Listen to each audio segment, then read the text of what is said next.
Mesdames et messieurs, bonsoir. Merci de prendre le rendez-vous de la grande édition du journal télévisé sur ESAE TV. Dans un instant, les principaux titres des informations à développer. Le président Patrice Talon participe depuis ce mercredi à Abidjan au 5e sommet entre l'Union européenne et l'Union africaine qui se penchera principalement sur les questions d'immigration et de sécurité avec l'ambition de donner un meilleur avenir à la jeunesse africaine. Le collectif des syndicats du port autonome de Cotonou n'est pas en phase avec la réforme relative à la gestion déléguée du port autonome de Cotonou. Pour eux, cette réforme gouvernementale est hétérodoxe. Le tournoi intermédiaire team de football A5, organisé par le réseau des journalistes de sport au Bénin RJSB, démarre le vendredi 1er décembre prochain. Des précisions dans cette édition. Papa. Oui, ma fille. Tu sais, je t'ai dit qu'après mon bac, je veux devenir journaliste reporter d'images, non? Papa, tu penses m'inscrire où? ESAE. ESAE, papa. Waouh! Maman, maintenant que j'ai eu le bac, je veux faire les finances et trésors. Tu comptes m'inscrire où? ESAE, mon fils. ESAE? Oui, maman! Papa. Oui. Tu sais qu'après mon bac, je veux être diplomate, non? Et tu comptes m'inscrire dans quelle université? Mais ESAE, naturellement. ESAE? À ESAE, vous êtes bien formé dans les filières comme administration du travail et de la sécurité sociale, administration générale et territoriale, administration des impôts, gestion des marchés publics, planification et développement local, droit et sciences politiques, sciences économiques et de gestion. ESAE, c'est aussi sa télé numérique ESAE TV et son journal L'Informateur. ESAE, c'est à Bédjromédé, 3e rue après le carrefour 16 ampoules allant à Jericho. Numéro de téléphone 98 98 14 00 96 80 55 11 90 93 65 21. ESAE, l'excellence a un nom. À nouveau, bonsoir. Une délégation béninoise avec à sa tête le président Patrice Talon séjourne à Abidjan dans le cadre du 5e sommet entre l'Union européenne et l'Union africaine. Cette grande assise se penchera essentiellement sur les questions d'immigration et de sécurité avec l'ambition de donner un meilleur avenir à la jeunesse africaine. 83 chefs d'État et de gouvernement et 5000 participants des 55 pays d'Afrique et de 28 pays d'Europe ainsi que des organisations internationales séjournent à cet effet dans la capitale économique ivoirienne. Ce grand rendez-vous d'envergure internationale s'achèvera demain, jeudi. Nous y reviendrons en détail dans nos prochaines éditions du journal télévisé sur ESAE TV. Le collectif des syndicats du port autonome de Cotonou est monté au créneau dans la soirée de ce mardi pour clarifier l'opinion publique nationale et internationale sur ce qui est de leur position au sujet de la gestion déléguée de la plateforme portuaire de Cotonou. Ils relatent leur stupéfaction et se disent alarmés par les unes de certains canards parus hier mardi, puis s'insurgent contre la communication qualifiée de propagandiste diligentée par la direction de la communication gouvernementale. On écoute Urbain Kanlinsou, secrétaire général du syndicat national des travailleurs du port autonome de Cotonou, qui donne d'amples explications sur le contenu de leur rencontre tenue vendredi dernier avec le président de la République, Patrice Talon. Grande a été notre surprise le vendredi 24 novembre 2017, lors de la rencontre avec le chef de l'État, de revenir sur un dossier déjà clôturé. Selon le chef de l'État, il n'a jamais été informé des mouvements de grève des travailleurs, ni de la signature d'un protocole d'accord, encore moins du séminaire organisé à Boycott. Toutes les explications apportées par les travailleurs n'ont pas été du goût du chef de l'État qui tient coûte et coûte à introduire le privé dans la gestion du port autonome de Cotonou. Néanmoins, la haute autorité a laissé entendre que la seule chose qui pourrait lui changer d'avis est de lui démontrer les inconvénients et la dangerosité liée à cette réforme. C'est ce travail que nous sommes en train de faire. À cet effet, nous tenons à informer l'opinion publique que cette décision du chef de l'État viole les dispositions de l'article 485 de l'acte uniforme du traité de l'Organisation pour l'harmonisation en Afrique du droit des affaires, OHADA, relatif aux droits des sociétés commerciales et du groupement d'intérêt économique qui stipule que le conseil d'administration nomme parmi ses membres ou en dehors d'eux un directeur général qui doit être une personne physique. Or, dans l'option du chef de l'État, c'est de nommer une personne morale. La difficulté, c'est que le port autonome de Cotonou est déjà une personne morale, dotée d'une personnalité juridique. Mais la personne morale que le chef de l'État veut nommer, ce serait encore une autre société qui est dotée d'une autre personnalité juridique. Comment les deux peuvent fonctionner? Un doit disparaître. Et celui qui peut disparaître dans ce cas, ce n'est que le port autonome de Cotonou. Aussi, les statuts du port autonome de Cotonou étant harmonisés par décret avec les textes supracités, il serait impossible, voire illicite, de nommer une personne morale comme délégataire de gestion du port autonome de Cotonou. Malheureusement, la cellule de communication de la présidence de la République fait croire à l'opinion publique que les travailleurs du port autonome de Cotonou sont acquis à ce projet de réforme dangereux pour la nation béninoise.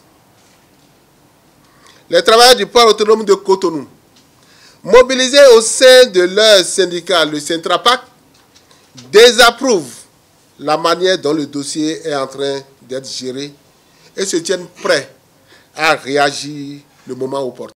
La 6e édition du festival de mode Ibile Fashion Runway a pris fin le week-end dernier à Cotonou. Des mannequins et des stylistes ont été distingués au cours de cette soirée. Esaü TVI était et voici le compte rendu. Fréjus Awassi chez les hommes et Eva Galatou chez les femmes sont élus top modèles à l'issue de l'édition 2017 du festival de mode Ibile Fashion Runway. Premier de cette 6e édition du festival Ibile. Monsieur Fréjus Awassi, s'il vous plaît. Je ne sais pas, mais je suis très contente d'être le meilleur mannequin de ce soir. C'était juste pour blaguer, mais bon, je pense que je suis arrivée et je suis très contente. Donc je profite en même temps pour dire un grand merci aux gens de tendance. Au terme du défilé de clôture et de l'exposition, Emmanuel Fashion, Influence Fashion et Sam Design sont récompensés parmi les stylistes. Ils ont émerveillé le public et le jury au cours de cette soirée riche en son et en lumière.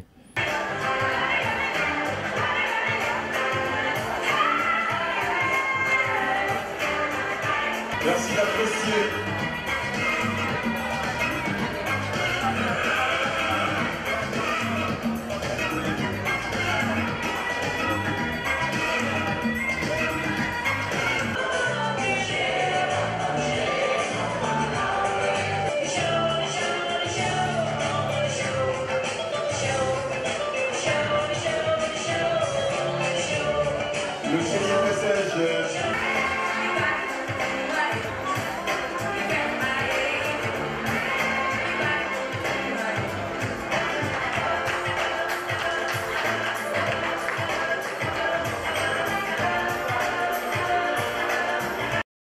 Venus de 15 pays d'Afrique et d'Europe, les créateurs de mode ont rivalisé de talent devant un public averti.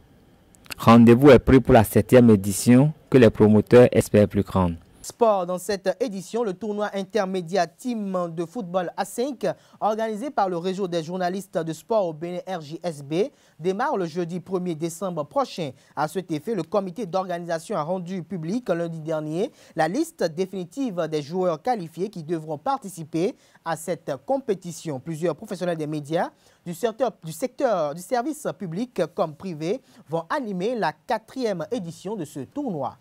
Franck Darius Dadé, directeur exécutif du Centre multimédia des adolescents et jeunes du Bénin, César Nazer Vicou, directeur de publication du quotidien Le Pays émergent, et le photojournaliste Miguel Imassou sont entre autres les professionnels des médias annoncés au tournoi intermédiaire 2017.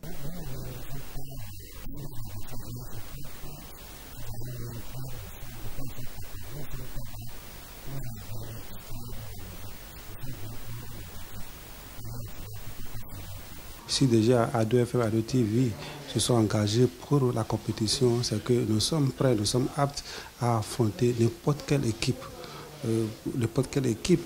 qui participe à cette compétition. 96 hommes de 8 organes de presse participeront à cette fête de football des médias béninois. Issus aussi bien de la presse traditionnelle que des nouveaux médias, journalistes, reporters d'images, techniciens et administratifs ont abandonné stylo, micro, caméra et matériel technique pour rivaliser sur le rectangle vert. Alban Zodéongan, vice-président de l'Association pour la promotion des valeurs sportives, partenaire de l'événement, invite les différents acteurs au fair play durant tout le tournoi.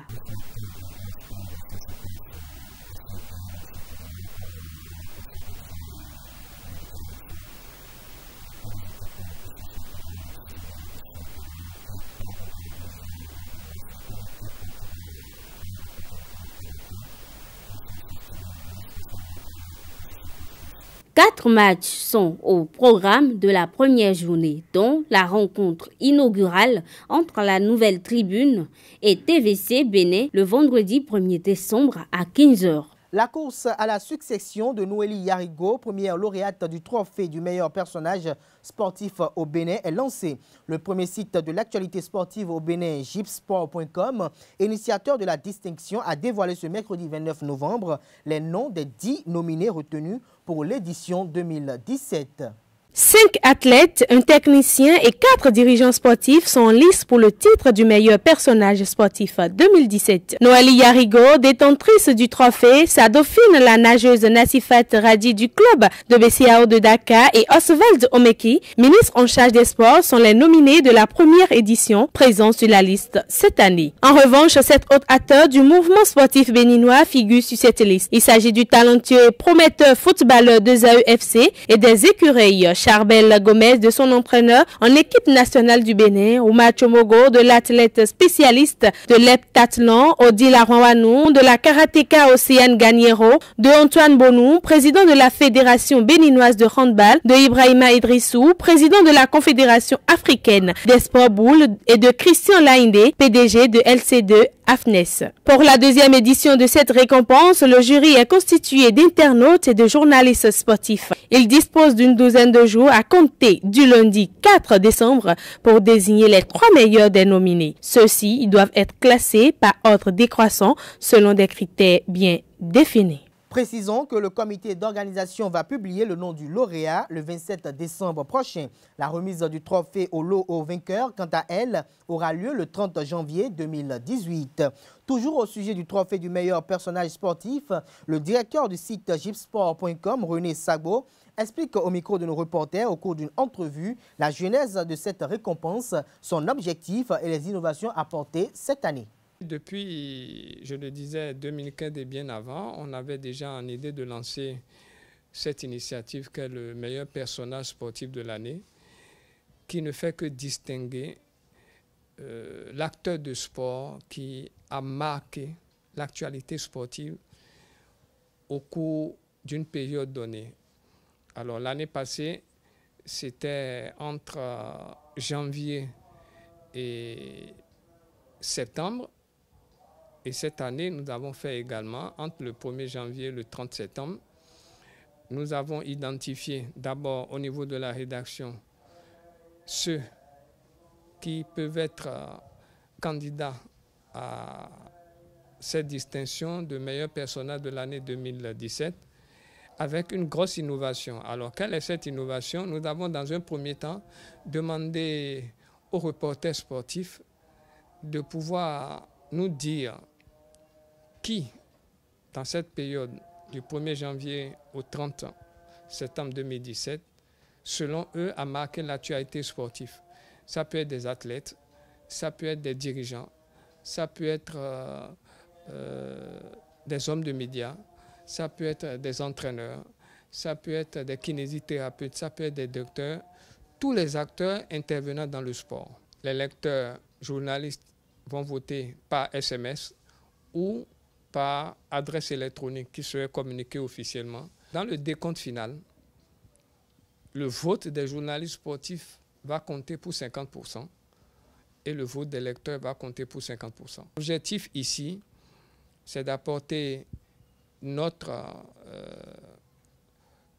soutien, c'est d'apporter notre part à l'évolution, à l'effort qui est apporté par ces acteurs de sport à travers, bien sûr,